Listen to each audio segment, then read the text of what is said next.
I had been diagnosed with PTSD. I've been diagnosed with it in 2010.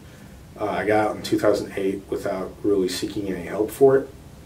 And like the large lecture halls always really bugged me, especially coming here to Mizzou for the first time, but just large crowds in general bugged me.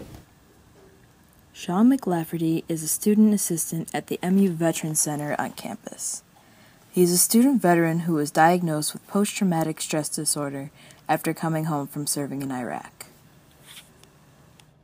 When we came back from Iraq, they kept asking these questions, but we all knew what it was, and we were like, no problems in crowds, no numbness, no other issues. I'm fine, I can handle it. And this time I answered it pretty honestly, or completely honestly, and I pretty much went across the board, okay, this guy needs to come in. They asked me to come in. And I came in and initially sat down and talked to someone. The Diagnostic and Statistical Manual of Mental Disorders, or the DSM, is what clinicians use to diagnose their patients. According to the DSM, PTSD can be caused by events that involve actual or threatened death or severe injury, or threat to the physical integrity of oneself or others. McLafferty shares a part of his story that may have caused his PTSD. There weren't any IEDs for the first 3 months. I didn't see a single IED for like 3 months, my first 3 months, which was awesome. The first IED I saw actually ended up killing 2 of my buddies. But we would do, after we ended up losing those 2 guys that were the first in the battalion, we ended up losing 21, or 19 more after that, and 21 in total. And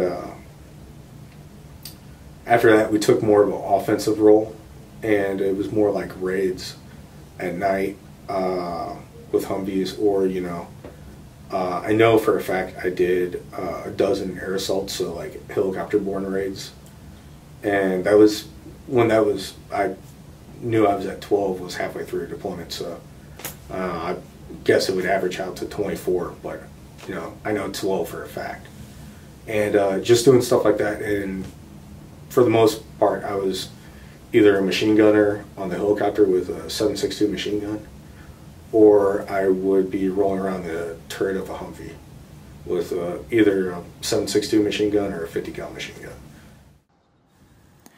After beginning treatment at Harry S. Truman Memorial Veterans Hospital, McLafferty believes that the best long-term treatment for PTSD is counseling without medication or weaning a patient off medication. However, it is up to the patient to make the decision to seek help. Basically, the person accepting and stepping out and saying, hey, I want to overcome this, rather than, be a victim of it for my entire life. Something that you live with, rather than you overcome, you live with, and, I don't know. I view it as something, it's more serious than public speaking, but I feel like it's something that, you can overcome with time. Because PTSD is a taboo subject in the military, it is difficult for veterans who show symptoms of the disorder to talk about it.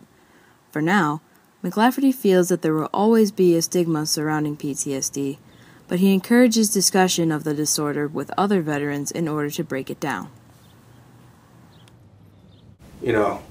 Just give back to the population that's given so much to me. It's almost like a family, like a community, It's like, hey, if you got the neighbor and they're out there raking leaves and you got yours knocked out yesterday and you got nothing but free time, are you going to go help them rake leaves?